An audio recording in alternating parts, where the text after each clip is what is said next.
Hello guys, welcome to my YouTube channel. This is 100 days of machine learning and today is day 8.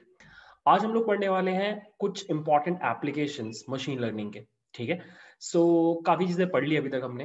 What I want is कि coding वाला part start होने के पहले, mathematics वाला part start होने के पहले मैं आपको इंस्पायर कर पाऊँ कि आपको सच में मशीन लर्निंग पढ़ना चाहिए। ठीक है, so if you see around your self, आपको ऑलरेडी बहुत सारे ऐसे एग्जाम्पल्स मिलेंगे सॉफ्टवेयर प्रोडक्ट्स के जहाँ पर मशीन लर्निंग ऑलरेडी इंटीग्रेटेड है। ठीक है, मतलब फेसबुक पे फ्रेंड रिकमेंडेशन, यूट्यूब अमेजोन पे product recommendation, video recommendation, I don't know, chatbots और 50 और चीजें यार। मतलब I can't even remember right now, but अगर मेरे को आई एम कॉन्फिडेंट कि इस पॉइंट पे अगर मैं बैठ के सोचने लगूं, I can write down hundreds of examples जहां पे मशीन लर्निंग एक प्रोडक्ट के अंदर यूज हो रहा है। ठीक है, तो इट इज समथिंग जो फ्यूचर की बात नहीं है, it is already in our life. ठीक है, ऑलरेडी हम उसको यूज कर रहे हैं और इतना नॉर्मल तरीके से यूज कर रहे हैं कि हम रियलाइज भी नहीं कर पा रहे हैं। But generally, as students, what we think of machine learning is it is in terms of consumer products. हम जब भी सोचते हैं मशीन लर्निंग कहाँ यूज होता है, तो हमारा दिमाग हमेशा हमें ऐसे प्रोडक्ट्स का एग्जाम्पल देता है जो बहुत स्ट्रेट फॉरवर्ड यूजर्स यूज करते हैं, जैसे कि WhatsApp, YouTube and all. What I want is कि मैं आपको थोड़ा B2B एप्लीकेशंस बताना चाहता हूँ। B2B का मतलब बिजनेस टू बिजनेस, जहां पर मशीन लर्निंग एक प्रोडक्ट में घुस करके एक बिजनेस को हेल्प कर रही है अपना बिजनेस रन करने में। And trust me, B2C, business to customer, जो नॉर्मल एप्लीकेशंस होते हैं उससे बहुत ज्यादा पैसा कमाने वाला चीज होता है B2B।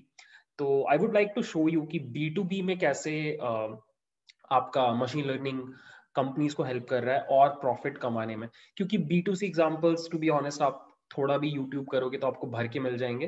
That is why I want to give you a B2B example. ठीक है, तो मैंने 5 अलग अलग सेक्टर्स के बारे में बात करनी है, क्योंकि मशीन लर्निंग एक ऐसी टेक्नोलॉजी है जो अलग अलग सेक्टर्स को इम्पैक्ट कर रही है। तो I talk about retail, I talk about transportation, manufacturing, banking and social media, जो बहुत फेमस है आज की डेट में। But trust me, in 5 examples के अलावा भी आपको बहुत सारे ऐसे एग्जांपल्स मिल जाएंगे जहां पे मशीन लर्निंग B2B में हेल्प कर रहा है कंपनीज को प्रॉफिट अर्न करने में। It could be space exploration और मेडिकल फील्ड या फिर डिफेंस, इन सारी जगहों पे भी मशीन लर्निंग यूज हो रहा है। बट ये जो 5 एग्जांपल्स मैं दे रहा हूँ, ये बहुत इंटरेस्टिंग है, मतलब आपको मजा आएगा इनके बारे में सुन के। So let's start. Okay, so I start my discussion with the retail sector. ठीक है, रिटेल में मशीन लर्निंग बहुत ज्यादा यूज होता है। इनफैक्ट रिटेल में अगर मशीन लर्निंग यूज ना हो तो it would be quite difficult for these companies to run properly. ठीक है, I give you some examples. Retail में we can take an example of Amazon, जो कि खुद में एक बहुत बड़ा ई कॉमर्स वेबसाइट है, जहाँ पे वो बोलते हैं कि 6 करोड़ से ज्यादा प्रोडक्ट्स बेचते हैं वो लोग। अब I show a few scenarios जहाँ पे मशीन लर्निंग यूज हो सकता है। अब मुझे नहीं पता कि एग्जैक्टली वो कैसे यूज कर रहे हैं। लेट्स से आप Amazon का हर साल एक सेल आता है, ग्रेट इंडियन फेस्टिवल बोल के। अब यू थिंक अबाउट दिस कि अगर आप Amazon के हेड होते, एटलीस्ट ऑपरेशंस के, तो सेल में आपका प्रोडक्ट्स का सेल बढ़ता है, सबको पता है। That is the reason why people conduct sales. तो अगर आपके पास 6 करोड़ प्रोडक्ट्स हैं, तो क्या आप 6 करोड़ के 6 करोड़ प्रोडक्ट्स का स्टॉक बढ़ा दोगे या नहीं बढ़ाओगे? ऑब्वियसली सारे प्रोडक्ट्स का स्टॉक बढ़ाना बेवकूफी है, बहुत ज्यादा पैसा लगेगा and there is no guarantee कि आपके सारे प्रोडक्ट्स ज्यादा बिकेंगे। तो इट्स वेरी वेरी इंपॉर्टेंट कि आप ये पता करो सेल होने के पहले कि कौन से प्रोडक्ट्स ज्यादा बिकेंगे। और इस तरह के सिनेरियोज में आपके जैसे डेटा एनालिस्ट, डेटा साइंटिस्ट लोगों को बिठाया जाता है, पिछले कई साल के सेल्स का डेटा दिया जाता है। ये जो ग्रेट इंडियन जो भी है, इसका सेल का डेटा आपको दिया जाता है, और आपका काम होता है मशीन लर्निंग एल्गोरिदम्स रन करके, डेटा माइनिंग करके इस तरह के इंसाइट्स निकाल के दो कि ये प्रोडक्ट का स्टॉकअप करना चाहिए, ये प्रोडक्ट का स्टॉकअप करने का जरूरत नहीं है। ठीक है, एंड ट्रस्ट मी, सोचो अगर आप इसमें थोड़ी भी गलती करते हो तो करोड़ों का नुकसान हो सकता है। ठीक है, तो ई कॉमर्स जितनी भी वेबसाइट्स हैं, मिंत्रा, फ्लिपकार्ट, जो भी वेबसाइट्स आप यूज करते हो, वहां पे अगर सेल्स कंडक्ट हो रही है तो उन सेल्स के कंडक्ट होने के पहले आपके जैसे इंजीनियर्स बैठ करके डिसीजन मेकिंग करते हैं कि किन चीजों का स्टॉक बढ़ाना चाहिए, किन का स्टॉक नहीं बढ़ाना चाहिए। ठीक है, आई will give you one more example जहाँ पे रिटेल में मशीन लर्निंग बहुत यूज होता है। आई होप आप बिग बाजार कभी ना कभी गए होगे या स्पेंसर्स गए होगे कभी ना कभी। आपने हमेशा नोटिस किया होगा कि वहां पर आप जैसे ही सामान खरीद के अपना बिल कटाने जाते हो या पेमेंट करने जाते हो, तो the first thing that they ask you is आपका phone number, right? This is so weird, right? अगर मैं रोड साइड किसी ठेले से सब्जी खरीद रहा हूँ, तो मैं सब्जी खरीदने के बाद अगर उसको पैसे दूं और वो पैसे लेने के पहले मुझसे पूछे आपका फोन नंबर क्या है, तो मैं गुस्सा हो जाऊंगा, राइट? मैं उससे कभी सब्जी नहीं खरीदूंगा। But these companies they ask for our phone number और हम दे देते हैं, right? Now you might be thinking कि हाँ, बिकॉज वो लोग पलट के हमें एसएमएस करते हैं कि नया कुछ सेल है या फिर कुछ ऑफर चल रहा है। नहीं, उसका रीजन ये नहीं है। उसका रीजन ये है कि वो ट्रैक करते हैं आपके बाइंग बिहेवियर को। ठीक है, so what they do is आप जो भी चीजें खरीद रहे हो, लेट्स से आप I don't know milk products बहुत खरीद रहे हो, आप हेल्थ रिलेटेड चीजें बहुत खरीद रहे हो, तो they would see there is this buying pattern कि आप हेल्थ कॉन्शियस हो। ठीक है, सिमिलरली कोई और अगर बहुत ज्यादा स्पाइसी चीजें खरीद रहा है या फिर I don't know sports related चीजें खरीद रहा है या बहुत कॉस्मेटिक्स रिलेटेड चीजें खरीद रहा है, तो what they do is they create profiles of their customers. Since पूरे इंडिया में बिग बाजार है, स्पेंसर्स है, तो आपका एक प्रोफाइल बनता है आपके फोन नंबर के बेसिस पे, जहां पे एक एक काइंड ऑफ ये बताया जाता है कि ये किस तरह का कस्टमर है और उसके इंटरेस्ट क्या है। ठीक है, और फिर क्या होता है कि आपका ये नंबर दूसरी कंपनीज को बेचा जाता है, राइट? मतलब आपने नोटिस किया होगा, आपको बहुत बार ऐसे एसएमएस आते हैं अननोन नंबर से कि ये जिम ज्वाइन कर लो, या फिर ये स्पोर्ट्स का कुछ चल रहा है ज्वाइन कर लो, या फिर ये क्लासेस चल रही है ज्वाइन कर लो। उनके पास आपका नंबर कैसे पहुंचा? बहुत लोग हैं वैसे आपका नंबर बेचने वाले, बट ये लोग भी हैं, और ये लोग और ज्यादा पैसा मांगते हैं एडवर्टाइजर्स से, बिकॉज इनके पास आपके बारे में बहुत इंपॉर्टेंट क्रूशल डेटा है कि इस बंदे को फॉर श्योर जिम मेंबरशिप चाहिए है, क्योंकि ये हेल्थ ओरिएंटेड है। क्योंकि सोच के देखो ना, अगर जिम वाले जाकर के 1 लाख लोगों को ऐसे ही रैंडमली भेज दे एसएमएस, तो कन्वर्जन बहुत कम होगा।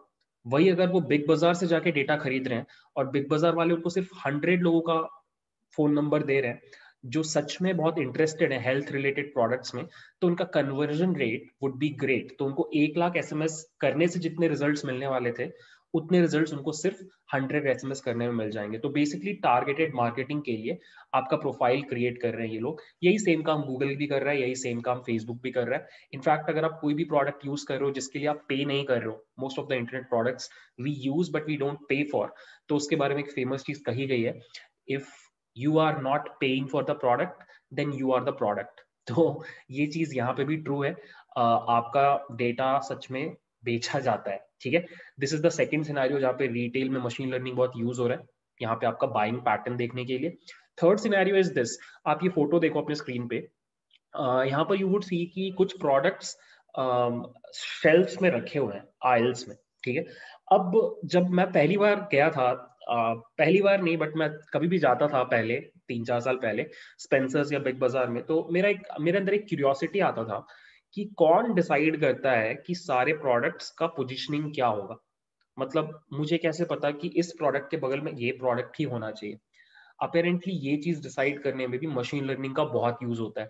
There is a thing called association rule based learning, जिसका एग्जैक्ट काम है ये करके दिखाना। सो आप दो प्रोडक्ट्स के बीच में कोरिलेशन निकालते हो, if the correlation is very high, आप उन दोनों प्रोडक्ट्स को साथ में रखते हो। मैंने कुछ दिन पहले आपको एग्जांपल दिया था बेबी डायपर्स और बियर का, that was the exact same example. So you can see, अगर ये तीनों चीजों में आप मशीन लर्निंग को हटा दो, तो आप वापस आदि मानव वाले जमाने में चले जाओगे और ये कंपनीज उतने अच्छे से फंक्शन नहीं कर पाएंगी जितने अच्छे से कर सकती है, राइट? तो machine learning is a very key component in e commerce retail sector.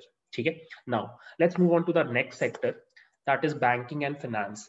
So banking में आई डोंट नो, आपने अगर कभी लोन के लिए अप्लाई किया है तो आपको पता होगा कि सभी को लोन नहीं मिलता।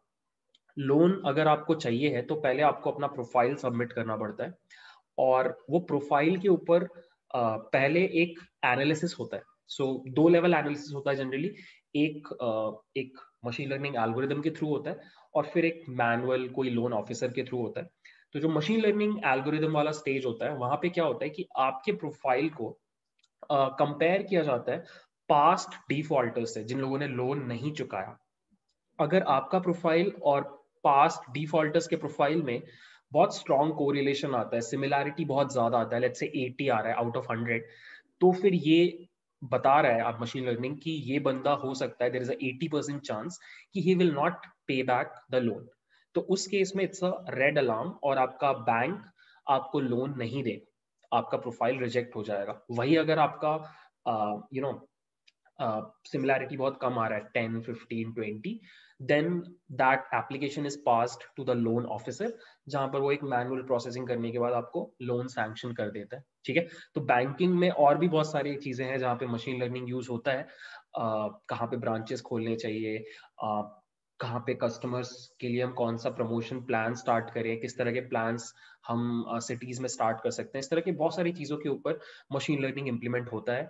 तो finance is again one thing, finance में एक्चुअली बहुत सारी और चीजें हैं, there is insurance, there is share market, ये सारे सेक्टर्स में आज की डेट में machine learning, trading and all, इन सारी चीजों में मशीन लर्निंग आज की डेट में बहुत यूज होता है। ठीक है, let's move on to the next sector, that is transportation. And I will give you an example of Ola. Again बहुत सारे एग्जांपल्स हैं इसमें भी, बट मैं आपको एक एग्जांपल देता हूँ ओला का। सो मैं जब कोलकाता में रहता था, तो उस टाइम पे ही ओला स्टार्ट हुआ था कोलकाता में, it was I guess 2015 I guess. तो तब एक कॉन्सेप्ट आया था सर्च प्राइसिंग का, जो अभी भी है, कि कुछ स्पेसिफिक टाइम्स पे, सुबह या शाम के टाइम, आपका जो प्राइसिंग रहता है, जो फेयर रहता है, वो नॉर्मल से ज्यादा रहता है, कभी कभी डबल रहता है, ट्रिपल रहता है, वियर्डली ज्यादा, राइट। तो मेरे को बहुत सरप्राइजिंग लगता था, मुझे गुस्सा भी आता था ओला के ऊपर या उबर के ऊपर कि यार इस तरह की प्राइसिंग आप कैसे कर सकते हो। अगर मुझे पॉइंट ए से पॉइंट बी जाना है और उसका actual fair is 100 rupees, how can you ask for 300 rupees? That is so unfair, right. फिर एक दिन मुझे इस चीज का आंसर मिला कि ओला ऐसा क्यों करता है या उबर ऐसा क्यों करता है। So I was sitting with this driver, और उसके फोन में उबर का था या ओला का था, आई डोंट रिमेम्बर, बट उसका खुद का एक ड्राइवर ऐप था। आपका दो ऐप्स होते हैं ओला और उबर में, एक होता है यूजर ऐप जो हम यूज करते हैं, एक होता है ड्राइवर ऐप जो ड्राइवर यूज करता है। सो मुझे उसके ड्राइवर ऐप में ऐसा मैप दिखाई दिया कोलकाता का, उसमें से कुछ रीजन्स इस तरीके से रेड थे। तो आउट ऑफ क्यूरियोसिटी मैंने पूछा कि भैया ये मतलब दादा दादा बोला मैंने, कोलकाता में वी कॉल दादा। सो दादा ये रेड रीजन्स क्या बता रहे हैं? तो ही सेड कि उबर, अगर मैं अगले 10 मिनट में इस रेड रीजन में पहुंच जाऊंगा, तो वहां से अगर मैं कोई पिकअप लेता हूं तो मेरे को उबर 2 टाइम्स पैसा देगा, राइट। तब मेरे दिमाग में क्लिक किया कि अच्छा ये चीज कैसे काम करती है। आई गेस आपको समझ में आ गया होगा। अब लेट्स से ये एरिया ऑफिस एरिया है, और अभी शाम का टाइम है, मतलब लोग ऑफिस से निकल रहे हैं। अब इस पॉइंट पे यहाँ पे सिर्फ 3 कैब्स है लेट्स से, बट कस्टमर्स बहुत सारे हैं, वो ऐप पे आके बुक करना चाह रहे हैं। तो सडनली से एक ऐसा रीजन बन गया जहाँ पे डिमांड बहुत ज्यादा है, सप्लाई बहुत कम है, राइट। तो अब उबर को अगर अपनी सप्लाई को मेंटेन करना है, तो उसको आसपास के कैब ड्राइवर्स को यहाँ पे बुलाना पड़ेगा। बट आसपास के कैब ड्राइवर्स क्यों आएंगे, राइट? वो एक्स्ट्रा डिस्टेंस ट्रैवल करके क्यों आएंगे?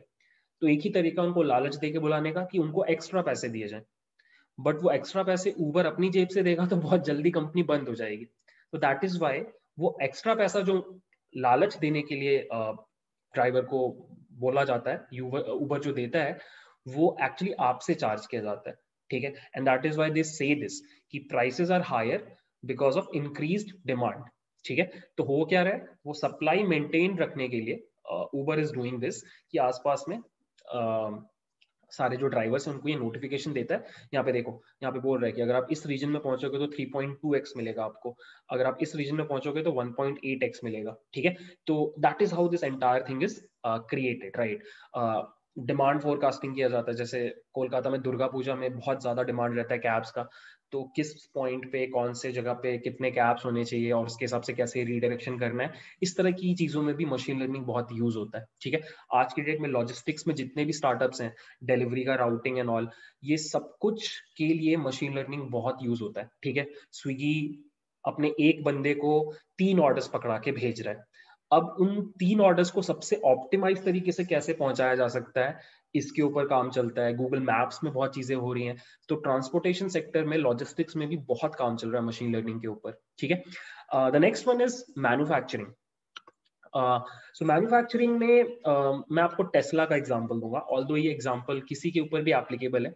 आई will give you this example because Tesla is one of the most advanced companies जो अपने ऑटोमेशन में बहुत, मतलब अपने मैन्युफैक्चरिंग में बहुत ज्यादा ऑटोमेशन यूज करता है। मतलब ये टेस्ला की फैक्ट्री का एक इमेज है जहाँ पे बहुत सारे ऑटोमेटेड आर्म्स, रोबोटिक आर्म्स मिलकर के कार मैन्युफैक्चर कर रहे हैं, ठीक है। अब इस तरह के सिनेरियो में क्या होता है कि जैसे टेस्ला के बारे में अगर आपको पता होगा, टेस्ला का फैन फॉलोइंग वैसा ही जैसे एप्पल का है फोन्स में।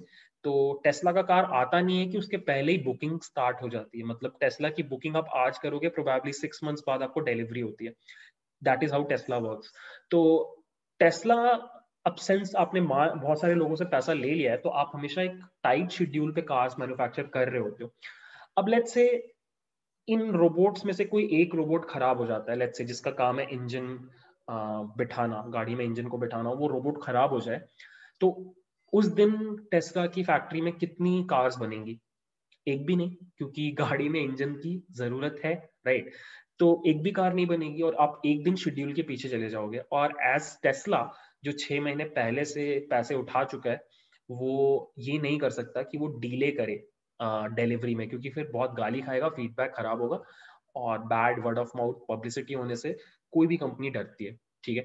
तो टेस्ला जैसी कंपनीज क्या करती हैं कि वो अपने इन ऑटोमेटिव रोबोटिक आर्म्स में IoT बेस्ड सेंसर्स लगाते हैं, internet of things based sensors, जो कॉन्स्टेंटली आपके इन डिवाइसेस को मॉनिटर करता रहता है। उसका temperature, RPM, pressure, I don't know, जो भी मेट्रिक्स होते हैं वो पूरे टाइम कैप्चर होके एक सर्वर पे आते रहते हैं। अब लेट्स से कोई एक डिवाइस में फॉल्ट अकर कर रहा है, तो फॉल्ट ऐसा नहीं है कि तुरंत अकर करता है, फॉल्ट ग्रेजुअली अकर करता है। तो लेट्स से आपका RPM 300 से घट के 299 हो रहा है, फिर 298 हो रहा है, 295 हो रहा है, तो दिस इज अ सिग्नल कि आपका उस डिवाइस में फॉल्ट अकर कर रहा है। तो जैसे ही आप ये डिटेक्ट करते हो कि कुछ फॉल्ट अकर कर रहा है, आप तुरंत अपने इंजीनियर्स को रात में भेजोगे और उस पर्टिकुलर रोबोटिक आर्म को ठीक कर दोगे। तो इसको बोला जाता है प्रिडिक्टिव मेंटेनेंस। मेंटेनेंस आप जनरली कब करते हो? चीजों के खराब होने के बाद। प्रिडिक्टिव मेंटेनेंस का मतलब क्या हुआ कि चीजों के खराब होने के पहले ही आपने प्रिडिक्शन किया कि चीज खराब हो सकती है और आपने जाके उसको मेंटेन कर लिया, राइट। तो this is again one example जहां पे machine learning is kind of transforming the entire sector. ये जो मैन्युफैक्चरिंग सेक्टर है, बहुत बढ़िया वहां पे काम चल रहा है, ठीक है। One last example, this probably is the most interesting example of all of these, consumer internet, and the example is Twitter, ठीक है।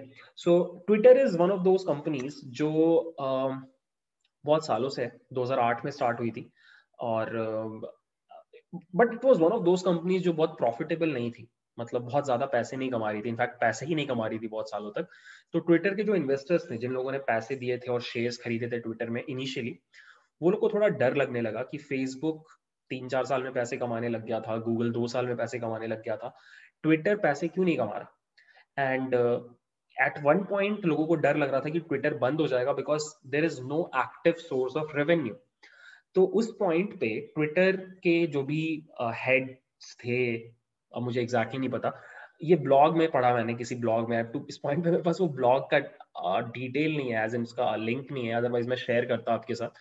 बट मैंने कहीं ये पूरी चीज पढ़ी है कि ट्विटर के जो सारे हेड्स थे, उन लोगों ने मिलके फिर एक प्लान चर्न आउट किया कि what they will do is they will start utilizing their tweets.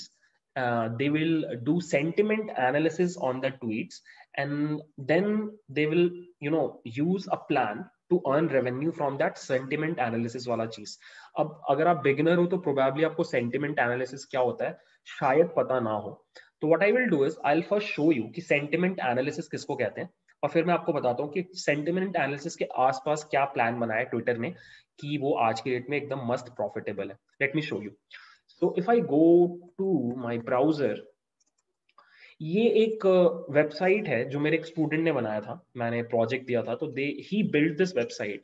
इस वेबसाइट में अगर आप कोई भी मूवी का नाम सर्च करो, तो ये वेबसाइट क्या करता है कि IMDb पे जाके उस मूवी के जितने भी रिव्यूज हैं उन सबको कलेक्ट करके हमारे पास ले आता है, और फिर ईच रिव्यू को पढ़ करके डिसाइड करता है कि वो रिव्यू का जो कंटेंट है वो पॉजिटिव है या नेगेटिव है। मतलब उस रिव्यू का जो सेंटिमेंट है, जिसने भी वो रिव्यू लिखा, वो पॉजिटिव लिखना चाह रहा है या नेगेटिव लिखना चाह रहा है। अब ये खुद में बहुत इंपॉर्टेंट चीज है। जब आप नेचुरल लैंग्वेज प्रोसेसिंग पढ़ोगे वहां पर यू वुड अंडरस्टैंड कि सेंटिमेंट एनालिसिस इज समथिंग जो बहुत यूज होता है आज के डेट में, ठीक है। चैट बॉट्स वगैरह में बहुत यूज होता है। अब मैं क्या करता हूँ, मैं आपको एक मूवी का दिखाता हूँ। लेट्स से डंकर बोल के एक मूवी है क्रिस्टोफर नोलान की, 2017 में आई थी। मैंने सर्च किया इस मूवी को।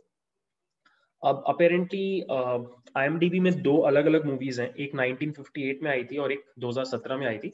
मैं 2017 वाले की बात कर रहा हूँ, तो मैंने 2017 वाले पे क्लिक किया।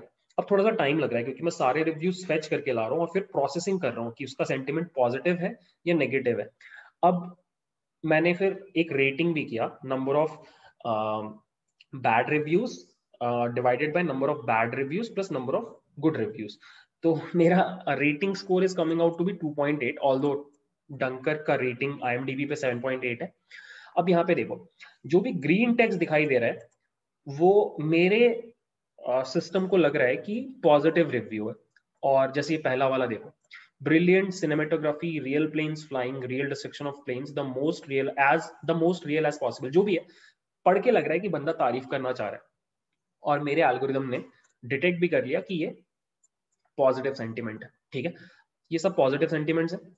अब यहाँ पे देखो, अगर मैं ये वाला पढ़ूं, I was very disappointed with this movie, I have liked previous Nolan movies, but this one left me feeling cheated that I had spent that much money to see it. अब ये पढ़ के लग रहा है कि बंदा दुखी है, और मेरा टेक्स्ट रेड कलर का आ रहा है जो बता रहा है कि मेरे एल्गोरिदम को ये समझ में आ गया कि बंदा का sentiment is bad, right. Similarly this one, put down the cool ad, ठीक है। दिस वन, ये फिर भी ठीक है। Christopher Nolan is a visual genius, the film is just stunning to look at, positive. This is negative, negative, and so on, ठीक है। So this is called sentiment analysis. And Twitter ने sentiment analysis को use करके एक बहुत मस्त plan बनाया, वो मैं आपके साथ डिस्कस करता हूँ। So I take an example, मतलब आई एम नॉट सेइंग कि एग्जैक्टली ऐसा ट्विटर ने किया, but I am just giving an example कि सेंटिमेंट एनालिसिस को यूज करके ट्विटर ने कैसे प्रॉफिट कमाने का प्लान बनाया। So let's take an example कि इलेक्शंस हो रहे हैं, ठीक है। इंडिया में इलेक्शंस हो रहे हैं, लेट्स से वेस्ट बंगाल में भी इलेक्शंस हो रहे हैं, और लेट्स से एक ट्रेंड हो रहा है ट्विटर पे। देयर इज दिस ट्रेंड कि वेस्ट बंगाल इलेक्शंस 2021 जो आजकल बहुत चल रहा है, तो अब उसमें बहुत सारे लोग ट्वीट करेंगे, right. People will tweet about it, right. सभी ने एक सेम हैशटैग दे रखा है, WB इलेक्शन 21 ऐसे करके एक हैशटैग है। अब ट्विटर क्या करेगा, ट्विटर जितने भी उस हैशटैग के अंदर ट्वीट्स हैं उन सबको कलेक्ट कर लेगा, सबको कलेक्ट करके एक तरफ ले आएगा, जैसे हमने सारी मूवीज को एक तरफ ले आए, सारे रिव्यूज को एक तरफ ले आए। अब ट्विटर क्वेश्चन पूछेगा कि ममता बनर्जी जीतेगी या नरेंद्र मोदी जीतेंगे। क्वेश्चन ये होगा कि नरेंद्र मोदी के लिए ट्वीट पॉजिटिव सेंटिमेंट लेके बैठा है या नेगेटिव सेंटिमेंट लेके बैठा है, ठीक है। अब मान लो कि आपने जैसे सेंटिमेंट एनालिसिस किया, मान लो आपके पास 50,000 ट्वीट्स हैं। अब 50,000 ट्वीट्स में आपका 40,000 ट्वीट्स बोल रहे हैं कि नरेंद्र मोदी जीतेगा, लेट्स से, ठीक है, या नरेंद्र मोदी हारेगा, कुछ भी है, ठीक है। तो आपके पास अब एक रियल सॉर्ट ऑफ डेटा है कि 70% लोग बोल रहे हैं नरेंद्र मोदी जीतेगा, 30% बोल रहे हैं नहीं जीतेगा। अब ये डेटा बहुत रियल है, क्योंकि सोच के देखो, ट्विटर एक ऐसा प्लेटफॉर्म है जहां पे यूजर्स अगर जाके कुछ ट्वीट कर रहे हैं तो वो जो ट्वीट कर रहे हैं वो सच में बिलीव करते हैं, तभी वो ट्वीट कर रहे हैं। आप सोशल प्लेटफॉर्म पे जाके जब भी कुछ बोलते हो या लिखते हो तो आप अपनी पर्सनालिटी को ही काइंड ऑफ एक्स्ट्रापोलेट करते हो, राइट। आप ऐसा नहीं करोगे कि आप नरेंद्र मोदी को हेट कर रहे हो लेकिन ट्विटर पे जाके तारीफ करोगे, ऐसा कभी नहीं होगा। तो आपके पास एक तरीके से ये जो डेटा आया कि 50% tweets are 60% tweets are supporting Narendra Modi, this is kind of an opinion poll. आपके पास इलेक्शन के पहले एक डेटा है कि लोग क्या सोच रहे हैं इलेक्शन के बारे में, right. Now there is a great chance कि यही एक्चुअल रिजल्ट हो, राइट। तो अब अगर आप ट्विटर हो और आपके पास ये डेटा ऑलरेडी है कि नरेंद्र मोदी के जीतने का प्रोबेबिलिटी 60% या 70%, तो आप किसको ये डेटा सेल कर सकते हो? सो दैट आपको पलट करके मैक्सिमम प्रॉफिट मिले।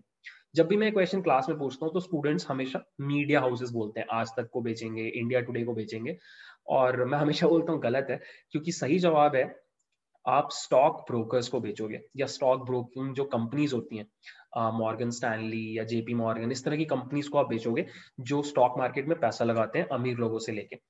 तो आप इन कंपनीज को अप्रोच करोगे और इनको जाकर के रिजल्ट बताओगे कि see boss, I have a proof, data based proof कि इंडिया में नरेंद्र मोदी की गवर्नमेंट बनने वाली है। अब ये स्टॉक ब्रोकिंग कंपनीज आपसे डेटा लेंगी और फिर अमीर लोगों का पैसा लिखेंगी, उठाएंगी, और फिर स्टॉक मार्केट में उन कंपनीज के ऊपर पैसा लगाने लग जाएंगी जो कंपनीज ऑलरेडी बीजेपी को सपोर्ट कर रही हैं, लेट्स से रिलायंस या जो भी है, ठीक है। तो अभी इस पॉइंट पे लेट्स से रिलायंस का शेयर इज 20 रुपीज, मुझे नहीं पता, 20 रुपीज, और खूब सारे शेयर्स मैंने खरीद लिए, ठीक है। अब इलेक्शन हुआ, सच में बीजेपी का गवर्नमेंट बना, तो अब लोगों में एक सेंटिमेंट आया कि बॉस बीजेपी का गवर्नमेंट बना है तो अब रिलायंस ऊपर जाएगा। तो जो लोग स्टॉक मार्केट ट्रेडिंग करते हैं वो सब जाकर के अब किसका शेयर खरीदना चाहेंगे? रिलायंस का। अब सिंस खूब सारे लोग शेयर खरीदना चाहेंगे तो शेयर का प्राइस बढ़ने लग जाएगा, 80, 100, 120 के चला गया, मुझे कुछ आइडिया नहीं है शेयर मार्केट का, जस्ट सेइंग। अब जैसे ही प्राइस ऊपर बढ़ने लग गया तो शेयर किसके पास है? मेरे पास, क्योंकि मैंने पहले से खरीद रखे। तो अब मैं क्या करूंगा, हायर प्राइसेस पे उन शेयर्स को बेच दूंगा, ठीक है। और मुझे क्या पलट के मिला? प्रॉफिट। अब ये प्रॉफिट मैं उठा करके उस बंदे को दूंगा जिससे मैंने पैसे लिए थे शेयर मार्केट में लगाने के लिए, और इसका एक थोड़ा सा हिस्सा मैं जाके ट्विटर को दूंगा, बिकॉज मेरा जो भी डेटा इंटेलिजेंस आ रहा है that is coming from Twitter, right. So अब ये पैसा थोड़ा नहीं होता, बाय द वे, ये करोड़ों में होता है, प्रोबेबली अरबों में होता है, मुझे कोई आइडिया नहीं है। But this was a very smart technique कि आपके पास खूब सारा जो डेटा है पूरे दुनिया भर का, उसके ऊपर आप सेंटिमेंट एनालिसिस लगा के, सही क्वेश्चंस पूछ के, you can actually create very good repository of human intelligence जो आप अलग अलग कंपनीज को जाके बेच सकते हो। मैंने आपको सिर्फ पॉलिटिक्स का एग्जांपल दिया, ये सेम एग्जांपल एक्सटेंड कर सकता है स्पोर्ट्स में, एंटरटेनमेंट में, किसी भी चीज में। और ये सिर्फ इंडिया का एग्जांपल है, दुनिया में 200 से ज्यादा कंट्रीज हैं। तो इमेजिन ट्विटर अगर इंटेलिजेंटली अपने डेटा को यूज करे तो किस लेवल पे चीजें अचीव कर सकता है, दैट इज एक्चुअली ट्रू। मुझे जैसे इस ब्लॉग का लिंक मिलेगा मैं आपके साथ शेयर कर दूंगा। इस पॉइंट पे I don't have any proof कि ऐसा कुछ हुआ, बट या सेंटिमेंट एनालिसिस यूज करके आज के डेट में consumer internet companies they are actually earning a lot of money, ठीक है। तो the whole idea of this video was guys कि मैं आपको इंस्पायर करना चाहता था कि ये एक ऐसी टेक्नोलॉजी है जो कंपनीज का भविष्य चेंज कर दे रही है। तो आप अपने बारे में अगर सोचो तो आपके लाइफ में भी एक तरह का ट्रांसफॉर्मेशन ला सकती है, राइट। तो अब सिंस हम लोग धीरे धीरे आगे बढ़ के अब एक्चुअल पार्ट्स में घुसेंगे, मैथमेटिक्स में, कोड्स में, तो वहां पे क्या होता है कि थोड़ा थोड़ा बीच में कभी कभी कुछ डिफिकल्ट लगता है तो आप थोड़ा सा मोटिवेशन लूज करने लग जाते हो। तो ये वीडियो आप याद करना या देखना, तो आपको लगेगा कि अगर मैं सीख जाता हूँ अच्छे से तो I be a very valuable professional to any company, या फिर अगर मैं खुद की अपनी कोई कंपनी खोल रहा हूँ तो मेरे पास एक बहुत पावरफुल टूल है जिसको यूज करके I can actually build products जो सामने वाले का लाइफ बदल सकता है। तो या that was the whole idea behind this video. I hope you are liking this entire playlist. हम लोग 8वें दिन में पहुंच गए हैं, और आई जस्ट ट्राई कि हम धीरे धीरे करके पूरा प्लेलिस्ट कंप्लीट करें। और guys if you find this playlist informative और आपको मजा आ रहा है, आप सीख रहे हो, please consider subscribing, liking if possible, share कर दो किसी के साथ, अच्छा ही लगेगा मुझे, ठीक है। सो या that's it for the video. Thanks for watching.